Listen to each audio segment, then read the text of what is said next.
वाहिगुरू जी का खालसा वाहिगुरू जी की फतेह।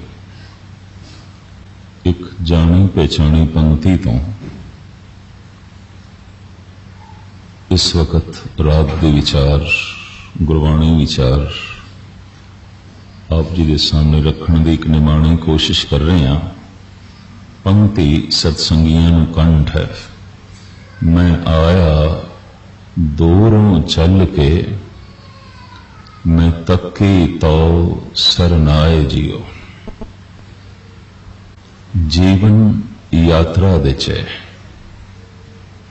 ये जीव यात्री है।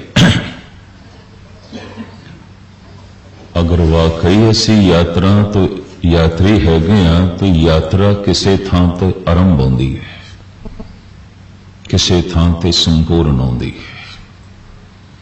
यात्रा जब संपूर्ण होती है उसे विश्राम आख्या जाता है। ये यात्रा तन की अपनी है, मन की अपनी है। दो कठिया यात्रा चल रही ने, तन की मन की। मूल गल मन की है, धर्म की साधना भी मन की साधना है, तन की नहीं है। लेकिन तन यात्रा विच जरूर है। तन का घर बकौले बाबा फरीद कब्र है। तन का घर शमशान है, मन का घर कब्र नहीं। मन का घर शमशान नहीं, मन का घर भगवान है, मन का घर खुदा है। तन का घर कब्र, तन का घर शमशान घाट कब्रिस्तान, पर मन का यह घर नहीं है। कहते ने अनंत जन्मों तो मन की यात्रा अधूरी है। तन अपने टिकाने ते पहुंच जाता है हर दफा, और मन टिकाने ते पहुंचण तो रह जाता है हर जन्म दे। अनंत जन्मों तो ऐसा चल रहा है। और सियाणे कहते बहुत लंबे समय तो मनुख चलता ही रहे तो कई दफा यात्रा नूं ही घर समझ बैठता है, यात्रा नूं टिकाना समझ बैठता है। ऐसा हो जाता है बड़ी लंबी मुदत तक। तो इत्थे ते अनंत जन्मों तो मनुख यात्रा विच है। यात्रा परदेस ही है, और बहुत लंबे समय तक मन परदेस दे च है। देश भुल गए। हुण ते मनोचिंतक ऐसा ही कह रहे हैं, अध्यात्म नूं एक पासे करिए, संसारिक तौर पर लईए, कोई मनुख अपने वतन तो, अपने घर तो, अपनी संस्कृति तो दूर चला जाए और बहुत लंबे समय तक रहे, घर भूल जाता है, अपनी संस्कृति भूल जाती है, वतन भूल जाता है, चेता भी नहीं रहता। अपना घर भूल जाता है, चेता भी नहीं रहता। लंबा समय तो कितना भी लंबा हो, इस एक जन्म दे ही होगा। कोई बाहर का वतन है, परिवार है, घर है। लेकिन जब मन की यात्रा है तो अनंत जन्मां तो यात्रा दे च है, परदेस दे च है। ताई ते पातशाह की बाणी कहती है, मेरे मन परदेसी वे प्यारे आओ घरे।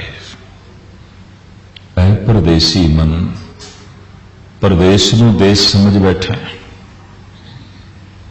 और अजोखे मनोविज्ञानक इस नाल सहमत हो गए ने कि रूहानी सुकून मनुख नूं परदेस दे च नहीं मिल सकता। चाहे इसनूं बैरूनी तौर पर लईए, चाहे इसनूं अंदरूनी तौर पर लईए। शरीर का घर अपना है, मन का घर अपना है। शरीर टिकाने ते पहुंच जाता है, मन नहीं पहुंचता। शरीर का घर कब्र है। बाबा फरीद कहते ने, गोर निमाणी सड करे गोर कब्र। गोर निमाणी सड करे निघरिया घर आओ। ऐ निथावे अपनी थां ते आ, ऐ निघर तेरा कोई घर नहीं, प्रदेश च भटकदा पिया अपने घर दे चा। तो सवाल यह पैदा होंदा तन दा घर की है। गोर निमाणी सड करे निघरिया घर आओ, सब सर पर मैथे आवना मरनो ना डरिया। तन अपने घर जाना नहीं चाहता, प्रकृति जबरदस्ती ले जाती है, जबरन। और मैं अर्ज करा, कोई जवान बुढ़ा नहीं होना चाहता और कोई बुढ़ा मरना नहीं चाहता। तो मौत ही घर है तन दा घर ते मौत है। गोर निमाणी सड करे, ए निमाणी कब्र आवाज पे मार दी है, आ सर पर मैथे आवना मरणों ना डरिया। कब्र तक तन पहुंचता है मौत दे आसरे ते। मौत वाहन है, मौत सवारी है, मौत कबूल नहीं, कर नहीं जाना चाहता तन,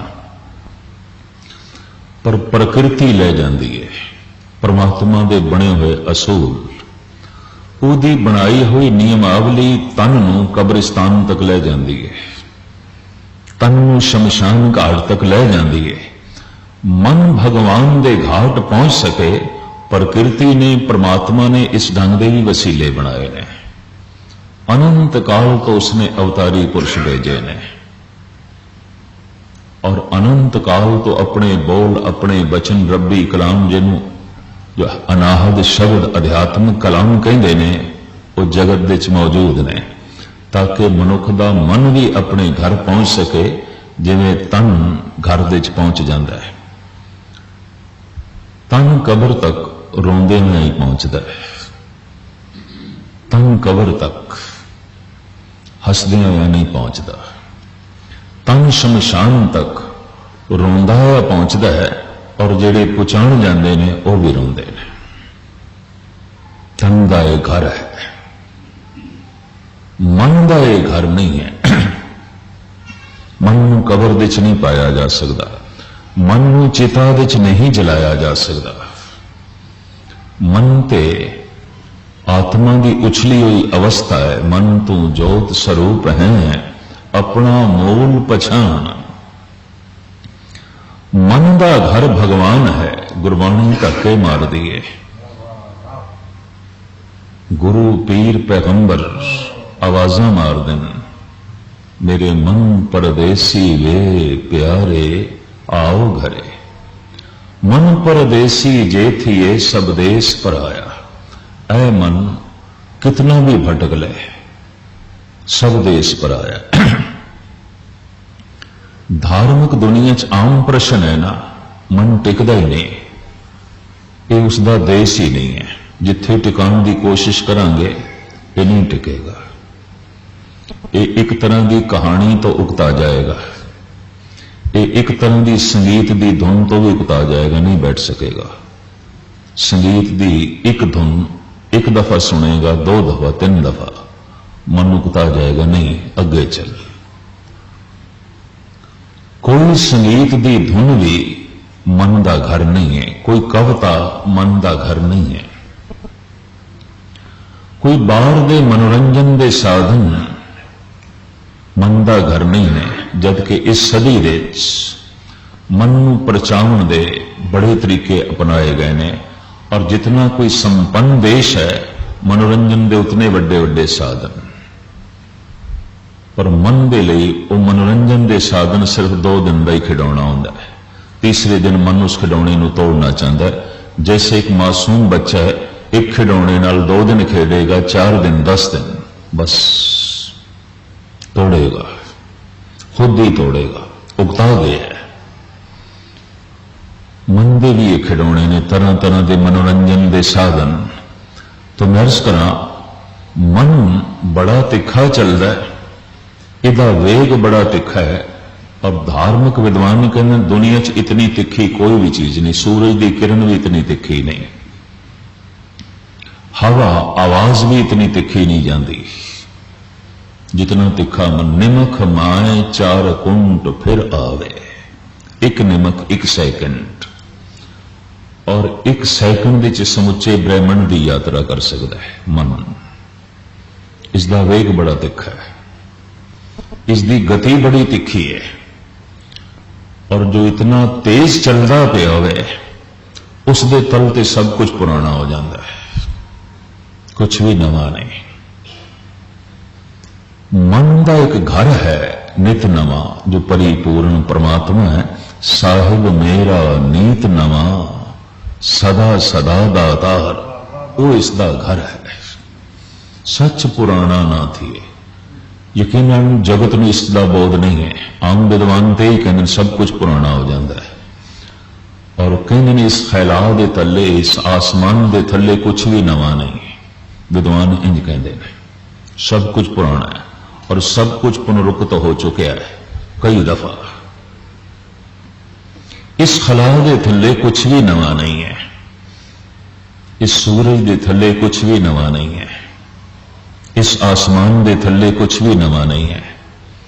पर गुरबाणी कहती है एक जो कदी पुराना नहीं होता, उसकी दृष्टि सब कुछ पुराना हो जाता है, खुद पुराना कदी नहीं होता। सच पुराना ना थिए नाम न मैला होए, साहिब मेरा नीत नवा, सदा सदा दातार नित नवा है।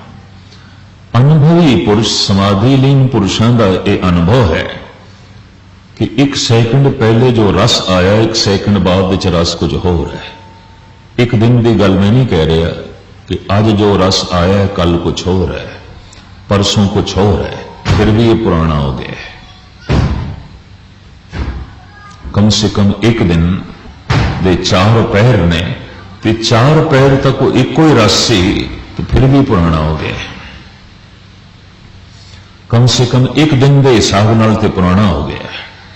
सारा दिन उस एक रस नूं माणे तो पुराना हो गया है।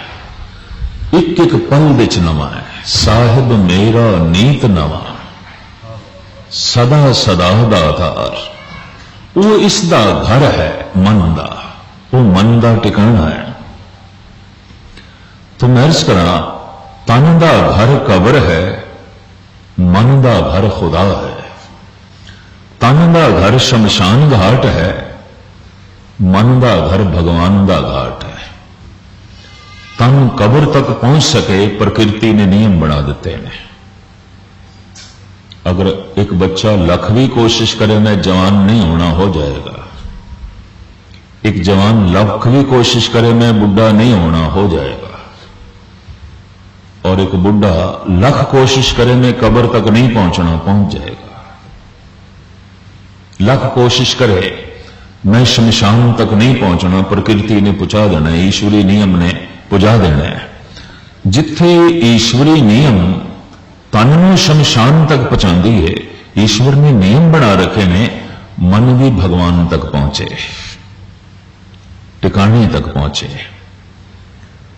कहते ने प्रकृति का जो ये नियम है शमशान तक पहुंचने का, इसनों मनुख रद्द नहीं कर सकता। पर भगवान तक पहुंचने का जो नियम है इसनों रद्द तो नहीं कर सकता, इनकारी हो सकता। मैं नहीं मनता, मैं नहीं मनता, इतनी खुल दे देती है। पर जिस तरह प्रकृति धक्के मार के तन में शमशान तक पहुंचाती है, इस तरह ही प्रकृति धक्के मार के मन को किधरे भगवान तक पहुंचा दे। ये कथा कीर्तन की कोई लोड़ नहीं, मंदिर मस्जिद गुरुद्वारियों की कोई लोड़ नहीं, बड़े बड़े अवतारी पुरुषों की कोई लोड़ नहीं, जब तप की कोई लोड़ नहीं। प्रकृति ने पहुंचा देना है। जिमें तन को कब्र तक पहुंचा देंगी, मन को खुदा तक पहुंचा देगी। जिस तरह तन को शमशान घाट तक प्रकृति पहुंचा देंगी है, ईश्वरी नियम पहुंचा देता है, इस तरह ईश्वरी नियम मन को भगवान तक पहुंचा देगा। फिर जब तप की कोई लोड़ नहीं।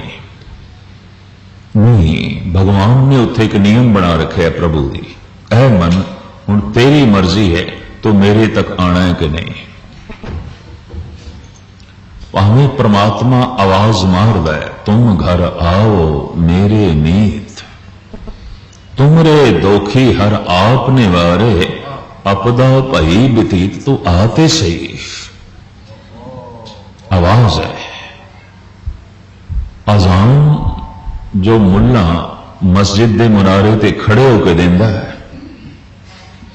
आवाज है आओ अल्लाह की नमाज पढ़ो, बुलावा है आओ खुदा दे घर आओ।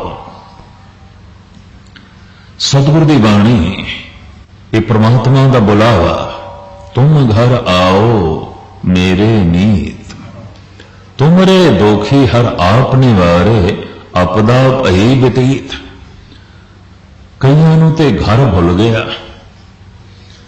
कई आवाज ही नहीं सुनते, कई पहुंचना ते चाहते ने पर कई इतने लिबड़ चुके हैं, इतने कपड़े गंदे हो चुके हैं, इन गंदे कपड़ियों नाल घर किवें जाइए, गलाजत नाल भर गए, बहुत मेले हो गए इन कपड़े, अनंत जन्मां दी मैल। घर जाइए ते किवें जाइए। धार्मिक महापुरुष इस ढंग नाल समझाते हैं कि ममता की मारी हुई मां जिस तरह गलाजत नाल भरे हुए बच्चे नूं भी चुक लैंदी है, सीने नाल ला लैंदी है, ममता उसकी। ईश्वर के दर तक पहुंचना ही काफी है, परमात्मा गलवकड़ी च ले लैंदा है, उते हर वक्त लैण नूं तैयार है, पर मनुख की एक कुछ सोचनी, खास करके उन्हां जो सत्संग करते हैं, इबादत करते हैं, उन्हां दे अंदर भी एक मायूसी जाग पैंदी है, निराशा, पता नहीं परमात्मा कबूल करेगा कि नहीं। जद कभी इस तरह की कथा संगत के सामने सुनानी पैंदी है, मैनू कवि दिनकर की लिखी एक कहानी चेते आ जाती है। बड़ा एक महान हिंदी ब्रिज भाषा का शायर होया है दिनकर, और ये कोल जिथे कवि का दिमाग से उथे साइंटिस्ट का दिमाग भी सी। उहदी किताब का नाम है विवाह, जिसनों असी आनंद कारज कहते हैं। विवाह पता नहीं उसने किस आधार पर खोज की थी, कीड़े मकोड़े पशु पक्षी मक्खियां परिंदे चरिंदे सारियां दे विआह की नियमावली, गृहस्थी जिंदगी की नियमावली, फिर वह मनुख ते आउंदा है। बहुत वड्डी किताब, किताब का नाम ही विवाह। हिंदी पुस्तक भंडार दे जब मैं किताब देखी कवि दिनकर दी, मैं कहे ते बहुत सियाणा कवि ये केड़ा मसला लै बैठा। दुकानदार वाकिफकार सी, मैनूं कहण लगा जी लै लो तुसीं। इस दे विच उस कवि दे अंदर जिहड़ा एक साइंटिस्ट छुपिया होया सी वो प्रगट होया है। ठीक है, वो कवि सी पर वो एक विज्ञानक भी सी। ठीक है, वो कवि सी, जज्बाती सी, पर गहराइयों विच एक साइंटिस्ट भी उसके अंदर बैठा सी। उत्थों निकली ये गल, और बड़े विज्ञानिक ढंग नाल उसने तमाम जीवों की विआह प्रणाली का जिक्र किया उस किताब दे। उसने एक कहानी लिखी है, और कहानी है आप बीती ऑटोबायोग्राफी। उसने अपनी जिंदगी की जीवन कथा लिखी खुद। उसके उसने एक दृश्य का चित्रण किया है। वो कहता है कि मैं दिल्ली तो ट्रेन दे उदयपुर जा रहा सी, पर जिस कोच विच मैं बैठा सी और जिस केबिन विच मैं सी, उसी च एक नौजवान होर, उहदी अखां भरियां हुईयां, चेहरे ते रुमाट मुरदमे। कहंदा बार बार मैनूं दया आई कि इस तो पूछां, इतना रोना चेहरा और अखां भरियां हुईयां, रोम रोम रो रहा है और रोम रोम दे चों पीड़ा निकल रही है। दिनकर लिखदा है, जिंदगी पहली दफा इतना निराश उदास पीड़ित मनुख मैं देखे,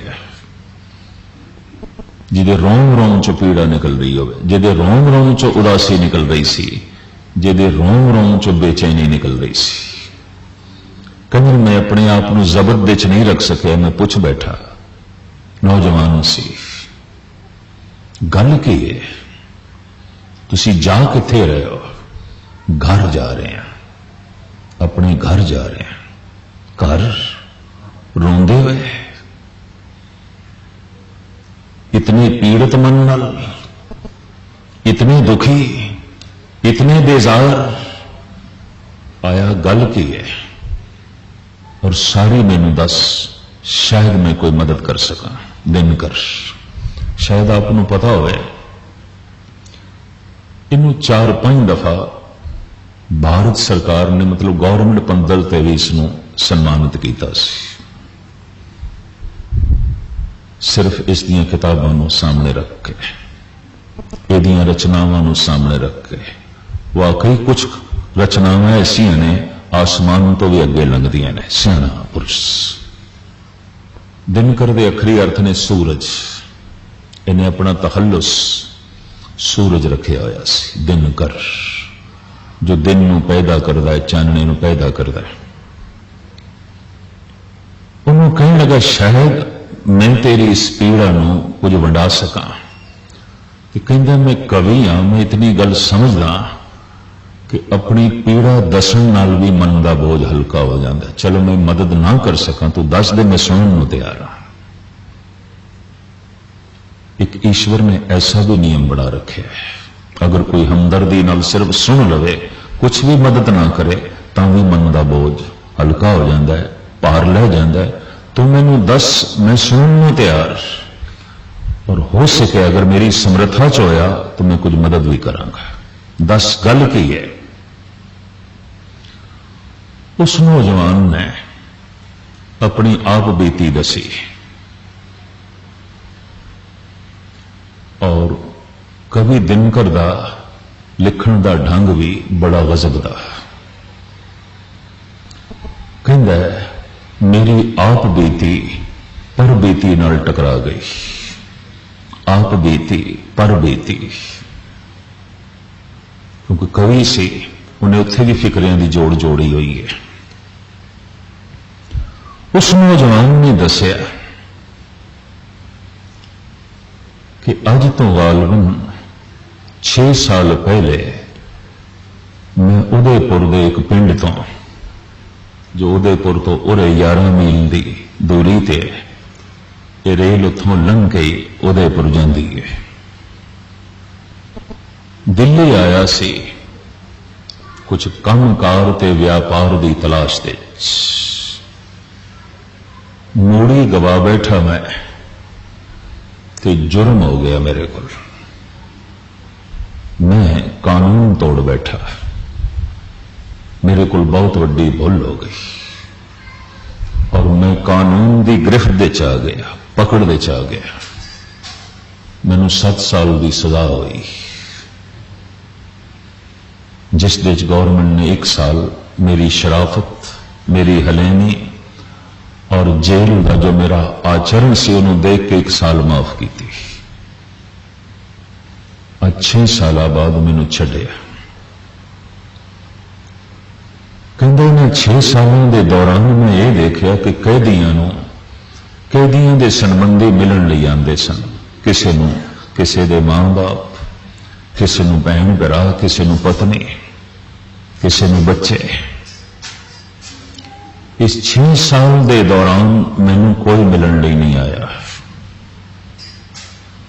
मेरे मां बाप ने, छोटे 2 भरा ने, एक बहन है, अणविआया सी। और कहंदा डर दे मारे, शर्म दे मारे मैं घर चिट्ठी भी नहीं लिखी कि मैं कित्थे हाँ, क्योंकि जो मैं लिख दिया मैं जेल च हाँ, तो मां बाप नूं पीड़ा होनी सी, मैनू शर्मसारी होनी सी। मेरे तो उन्होंने मान सी बई मुंडा साडा बहुत शरीफ, बड़ा नेक चलन, मंदिर दे च रोज पूजा पाठ करने वाला, तो ऐ गुनाह मेरे को है। आप दी ज्ञात लई अर्ज करा, जब कोई मनुख बहुत उच्चा गिरदा है तो फिर डिगदा भी बहुत उचाई तो है। जो मनुख किधरे बहुत उच्चा नहीं उठया डिगेगा कि, यह भी मैं अर्ज करते हैं। 2 फुट की बुलंदी तो अगर थले गिरे तो कोई खास चोट नहीं लगती, पर जो 100 फुट की बुलंदी तो गिरे तो चिकनाचूर होएगा। कई दफा जब एक सियाणा मनुख, एक धार्मिक मनुख गिरदा है तो मामूली गिरावट नहीं होती, बहुत वड्डी होती। जब कोई चोटी का दार्शनिक साहित्यकार सूझवान गिरदा है, उसकी गिरावट मामूली नहीं होती, बहुत बुलंदी तो गिरदा है, बड़ी गहरी उसनों चोट लगती है, सब कुछ जो है खिलर पिलर जाता है। कहता मेरे घरवाले नूं मेरे ते बड़ा माण सी, मैं शरीफ, मैं सियाणा और मैं धार्मिक, ये तो सुपने च भी नहीं सोच सकते सन कि मैं ऐसा कर सकता। तो कहता मैं चिट्ठी नहीं लिखी,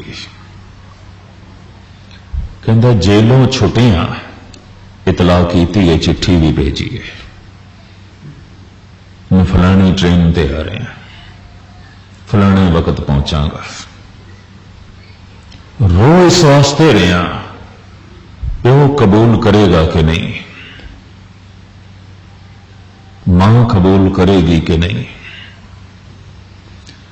छोटे भरा ते भैणों की आखणगियां, इस वास्ते रो रहे हैं। गड्डी अगे जा रही है, मेरा मन पीछे जा रहा है, गड्डी मैनू अगे खिंची ले जा रही है, मेरे विचार मैनू पीछे सुटती है। घर नेड़े आवे मुसाफिर खुश होता है, ज्यों ज्यों घर नेड़े आ रहे मेरे मन का बहुत बढ़ता जा रहा है, मैं तो बेचैन होता जा रहा, मैं तो परेशान होता जा रहा। दिनकर अपनी आप बीती च लिखता है, पहली दफा किसी ने अपनी गल नूं, अपने दर्द नूं इतनी गहराई नाल मैनू सुनाया है, जिंदगी च पहली दफा। और फिर अगे जाके उसने लिखे, जिंदगी च पहली दफा मैं इतनी गहराई नाल किसी दे दर्द नूं सुने, किसी दी पीड़ा नूं सुने।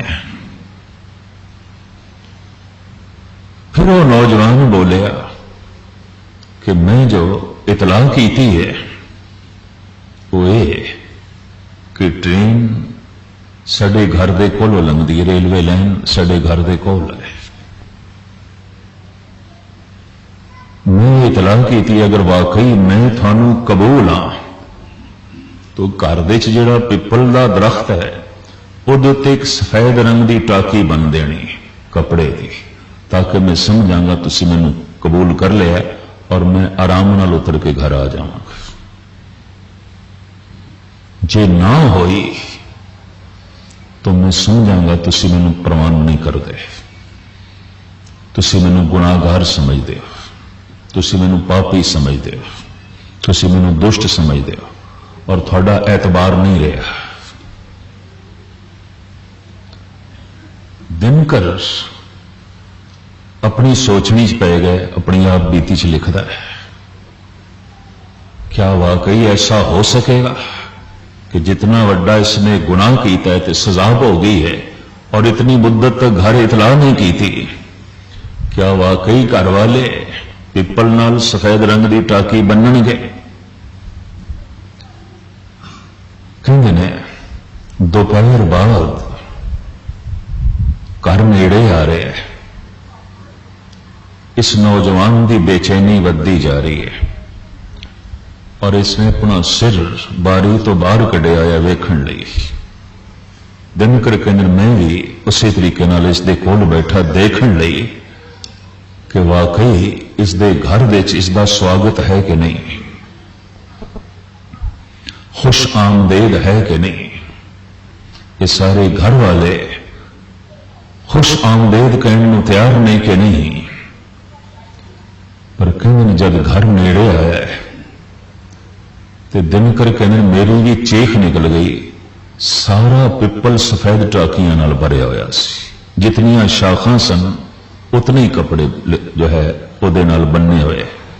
मां बाप ने मतां किधरे एक टाकी ना दिखाई देवे उसमें ते अगे ना लंघ जाए। सारे पिपल नूं चिट्टे रंग के कपड़ियां नाल भर दिता। खुश आमदेद, वेलकम, स्वागतम, तू कबूल है सन, तेरा आ जाना ही काफी है, तू आ जा घर दे इन्ना ही काफी है। सारा पिपल सफेद टाकियां नाल भरिया होया। दिनकर कहंदा मेरी चीखां निकल गई, इतना बड़ा गुनाह इसने किया, इसने कबूल भी कर लिया, ने इतला भी कर दी, लेकिन घर वाले कहते कोई नहीं, तू सानू कबूल। परवान दिनकर कहंदा है परमात्मा ते रहीम है, रहमान है, करुणाकर है, दयालु है। कहंदा मैनूं भरोसा हो गया, मैं उसे दिन आस्तिक बन गया। हे परमात्मा मैं भी इसे भरोसे में तेरे को आवांगा। ऐसा समझे एक मां नालों तेरी ममता ज्यादा है, एक पिता नालों तेरी शफकत ज्यादा है। ये दागदार बच्चा जे मां बाप नूं कबूल है तो गुनाहगार मैं हाँ, तेनों कबूल हो जावांगा। मेरा भरोसा बच गया, मेरा यकीन बच गया। वो अपनी अब बीती नूं इंज धार्मिक मोड़ देंदा है। इस आधार ते एक होर गाथा भी मैनूं चेते आ गई। कश्मीर दे विच एक बहुत वड्डा फकीर होया सूफी संत अत्तार। चिरार शरीफ दे विच एक शहर है, बहुत वड्डी मजार बनी है। सारा कश्मीरी मुसलमान साल दे साल उत्थे इकट्ठा हुंदा है उर्स ते। उस फकीर दी मैं जीवन कथा पढ़ी, पढ़ के हैरान होया। ये गृहस्थी सी और बाजार विच रोज कुंगड़ियां बेचदा सी, छोले उबाल के, चने उबाल के। घर वाली रात नूं चने भिगो देंदी है, सवेरे उबाल के दे देंदी है। एक खोंचे दे च पा के बाजार ले आंदा है वेचण लई। जो इस दे नाल एक विशेष कहानी जुड़ी है वो है कि जेड़े सिक्के बाजार विच किधरे भी नहीं चलते सन, खोटे, लोकी अतार दे कोल आ जांदे सन, कहंदे सन कुंगड़ियां दे। और अतार नूं पता सी सिक्के खोटे ने, रख लैंदा सी, सौदा दे देंदा सी, छोले दे देंदा सी। पता सी सिक्का खोटा है। और देने वाले नूं भी पता सी होर ते किधरे चलिया नहीं, ये भोला है, ये नादान है, ये ले लेगा, इन्हूं कोई समझ नहीं, ये ले लेगा। जबकि भाई गुरदास जी ने लिखा है बाहरों भोला अंदरों सियाणा। संत तो ज्यादा होर कोई सियाणा हो नहीं सकता, भगत तो ज्यादा होर किसने सियाणा होना है, पर भगत सियाणप की प्रदर्शनी नहीं करता, नुमाइश नहीं करता, भोला सी। हुण ते एक गल मशहूर हो गई श्रीनगर दे कि जिहड़ा सिक्का जिथे नहीं चलता चिरार कोल चलेगा, अतार दे कोल चलेगा, वो ले लेगा, वो कबूल कर लेगा। सहजे सहजे उहदे घर विच खोटे सिक्कां की तादाद वधदी गई और गजब की गल सौदा खरा दे देंदा सी, सिक्के खोटे रख लेंदा सी। जबकि कई दफा जगत विच ऐसा हुंदा है लोकी सिक्के खरे ले लेंदे ने, सौदा खोटा दे देंदे ने। उहदी बिल्कुल उल्टी गल, सिक्के खोटे ले लेंदा सी, सौदा बिल्कुल खरा दे देंदा सी। अज जब फजर दी अलल सुबाह दी नमाज पढ़ के इन्हें घरवाली नूं आखिया खोंचा तैयार कीता ही, कहने लगी नहीं। क्यों? साडी ते उपजीविका ही आई है रोज दी, तो तैयार नहीं किया। ये अंदरों खोटे सिक्कियां की थैली ले आई ते अगों रखिया।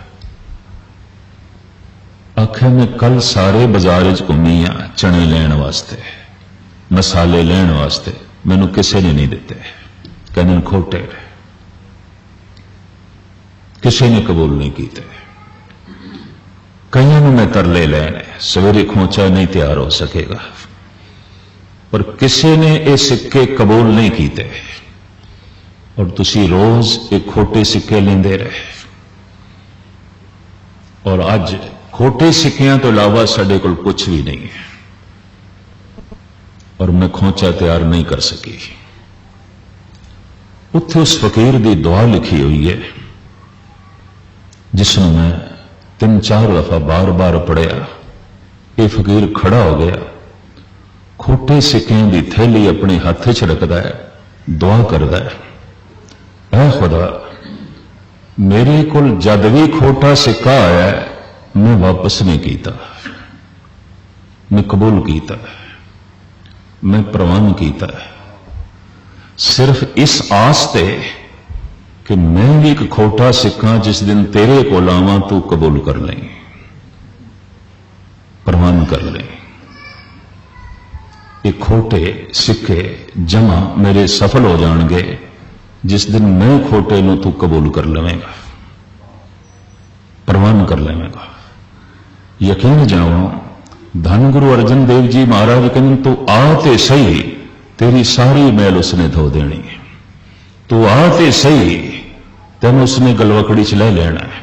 ममता दी मारी हुई मां जैसे गंद नाल लिबड़े हुए बच्चे नूं सीने नाल ला लेंदी है, तेनू प्रभु ने ला लेना है। तुम घर आओ मेरे मीत, तुमरे दोखी हर आप ने वारे, अपदा भई बतीत।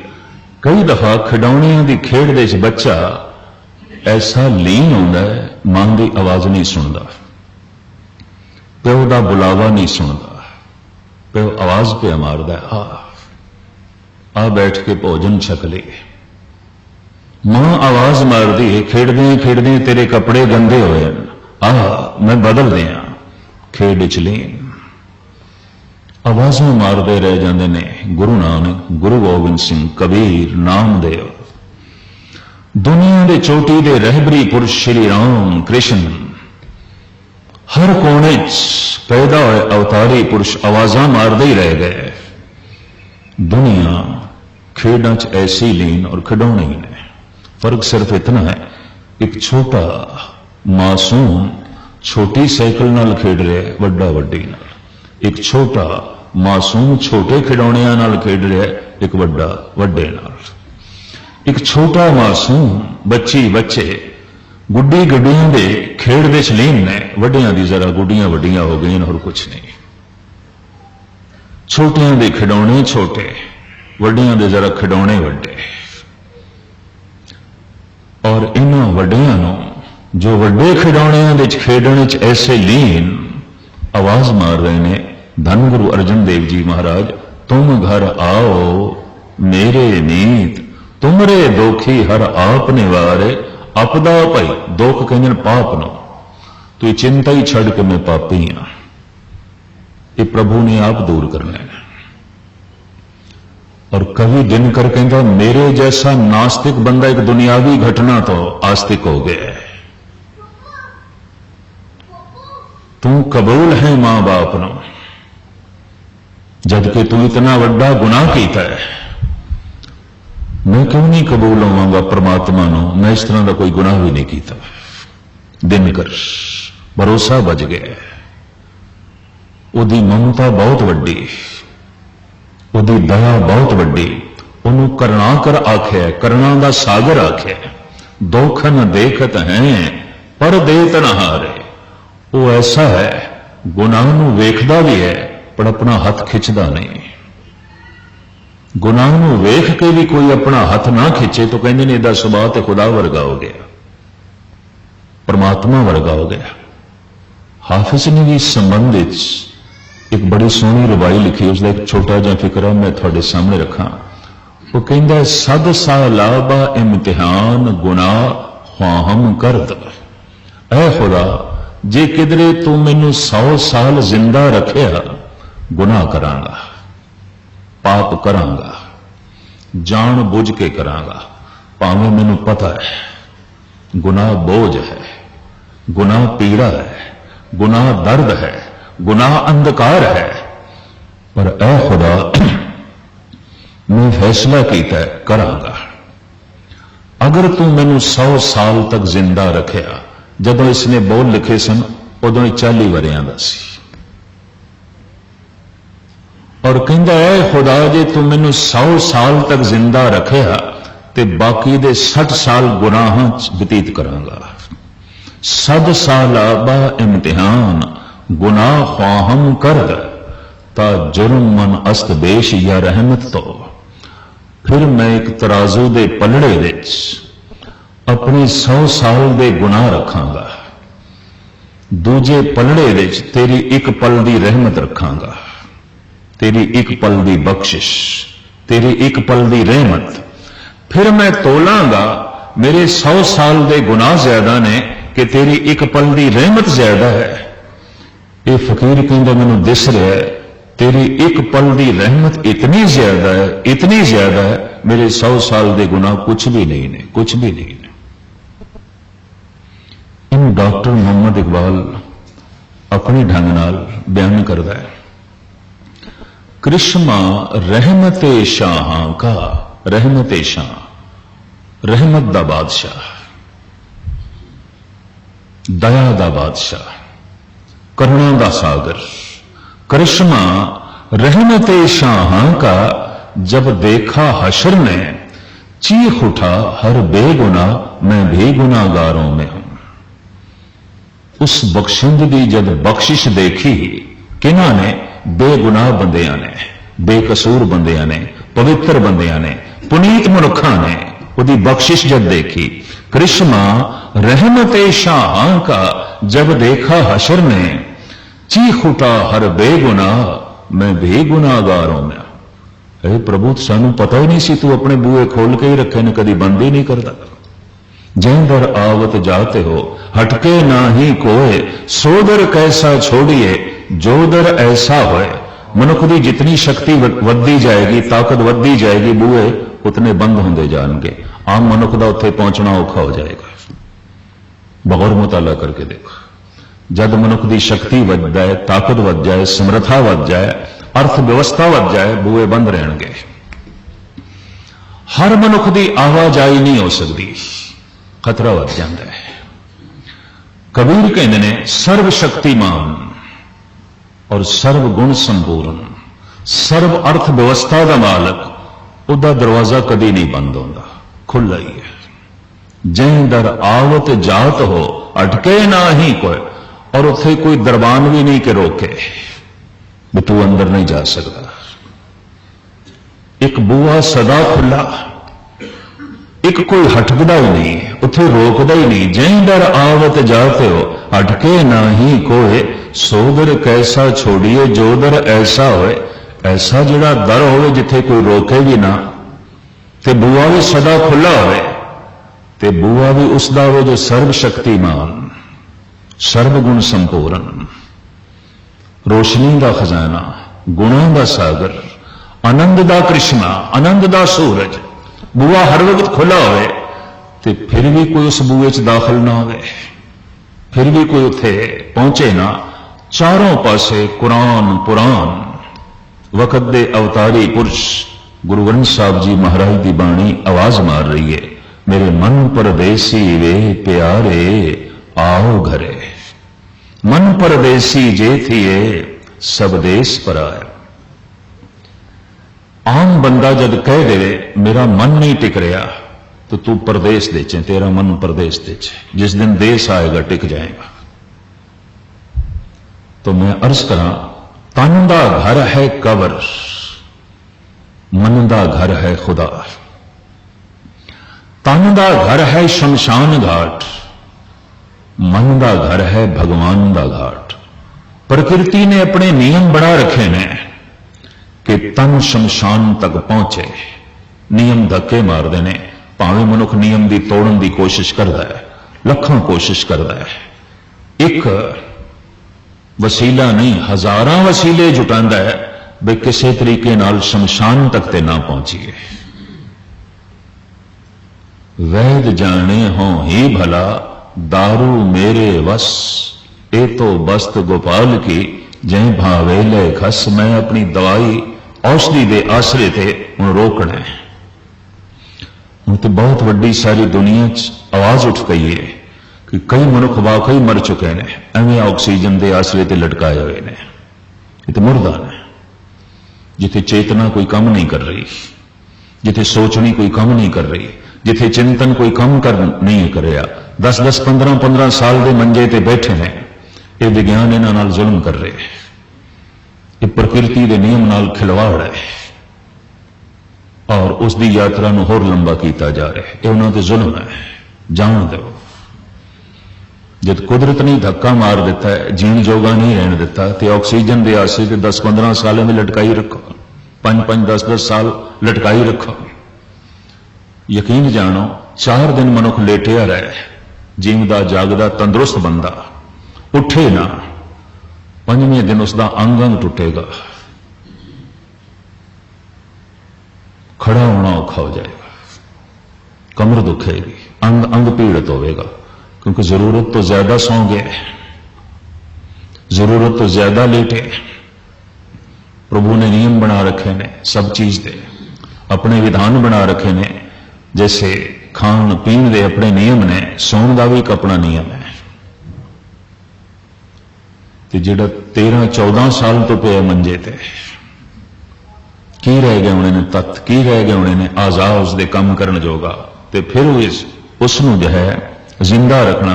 गुस्ताखी माफ, प्रकृति धक्के मार दी है, नियम बना रखे ने, कब्र तक प्रकृति पहुंचाती है, मनुख नहीं पहुंचता। शमशान तक परमात्मा के नियम पहुंचाते ने, मनुख नहीं पहुंचना चाहता। पूरी कोशिश है मनुख की, कम से कम शैतान कोल पहुंच जाइए, गल वखरी है, कब्रिस्तान देते नहीं पहुंचना, शमशान घाट ते नहीं पहुंचना। भावें शैतान को पहुंच जाइए, किधरे भी पहुंच जाइए। और आपकी ज्ञात लिए अर्ज करें, पुराने जमाने कब्रिस्तान शमशान घाट शहर तो दूर बनाए जाते सन, ताकि मनुख को चेता ना आए, यदि याद ना बने कि अंजाम यह होना है, आखिरत यह होनी है। बच्चियां तो भी दूर मुर्दे नूं रखते सन, किधर इस बच्चे के मन नूं आघात ना पहुंच जाए कि जिंदगी का अंजाम यह है। आपकी ज्ञात अर्ज करा, एक मुर्दे नूं वेख के महात्मा बुद्ध नूं बैराग हो गया, चोट लग गई।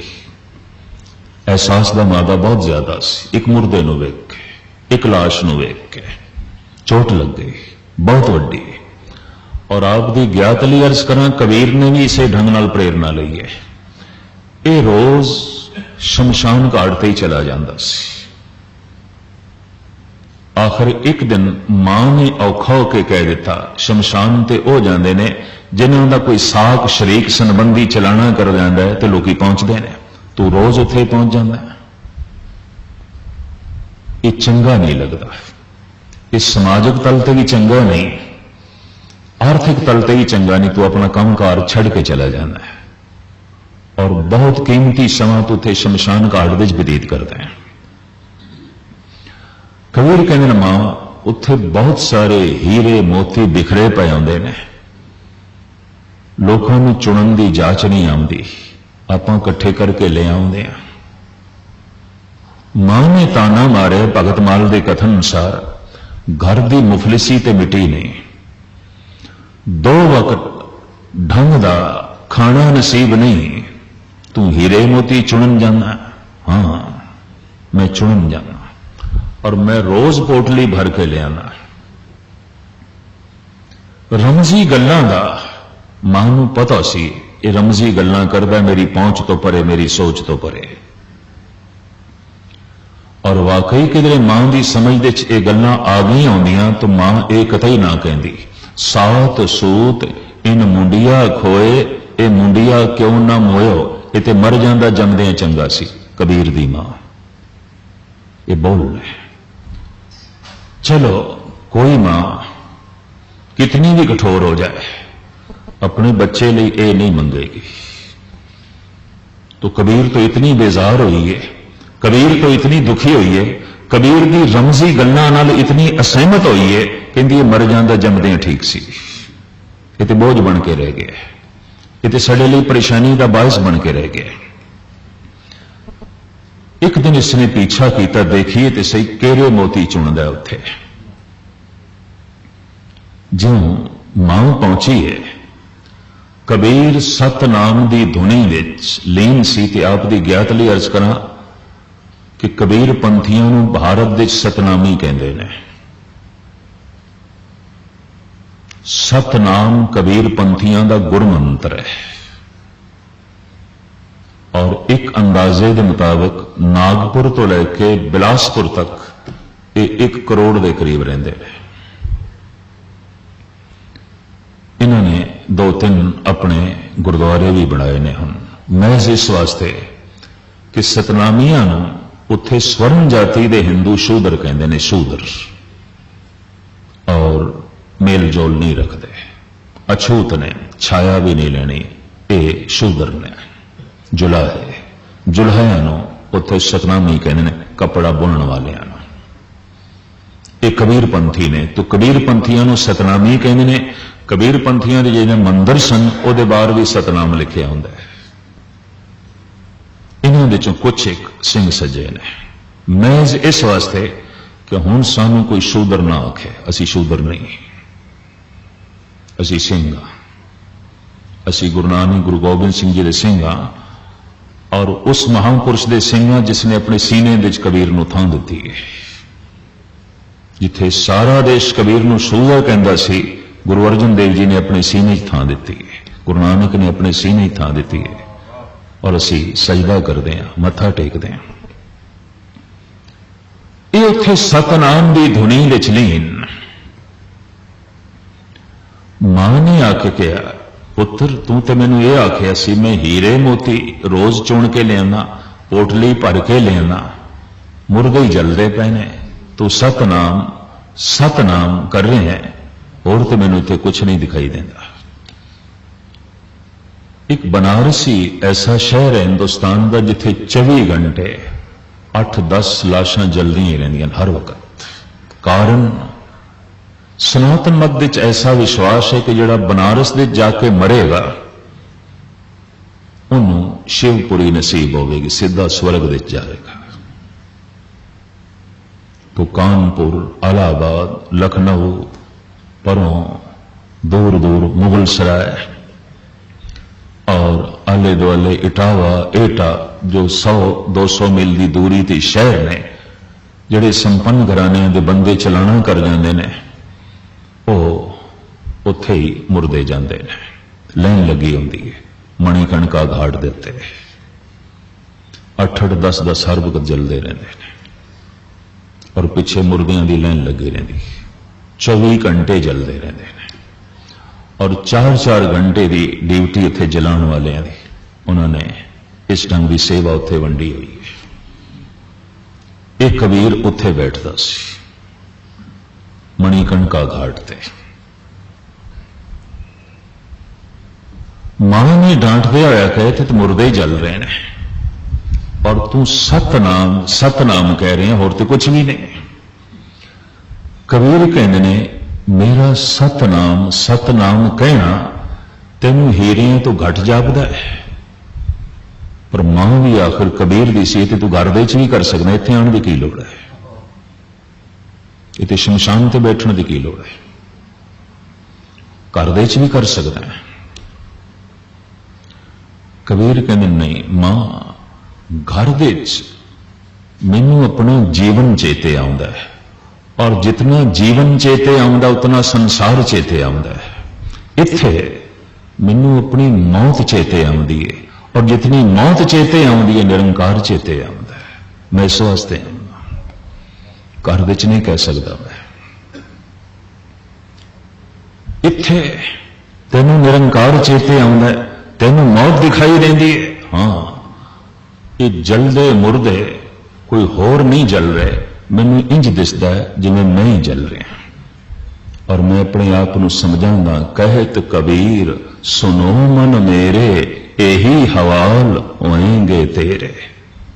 आई दशा अंजाम ए है, निरंकार चेते आंदा है, जबान चो निरंकार की धुन निकल जाती है। जितना जीवन चेते आंदा है उतने पदार्थ चेते आउंदे ने। जितनी मौत चेते आउंदी है उतना परमात्मा चेते आउंदा है। जितना जीवन चेते आउंदा है उतना संसार चेते आउंदा है। और जितनी मौत चेते आउंदी है निरंकार चेते आउंदा है। गुरु नानक ने तो शर्त ला ली, जीवन में एक पासे रख, पहले मौत कबूल कर, पहला मरण कबूल, जीवन की छड़ास ओए सबन की रेन का, तो आओ हमारे पास। तो आप दी ज्ञात ਲਈ ਅਸ ਕਰਾਂ, ਇਸ ਪ੍ਰਕਰਨ ਨੂੰ ਤੁਸੀਂ ਚੇਤੇ ਰੱਖਣਾ। ਅਸੀਂ ਯਾਤਰਾ ਵਿੱਚ ਹਾਂ, ਮੈਂ ਆਇਆ ਦੂਰੋਂ ਚੱਲ ਕੇ।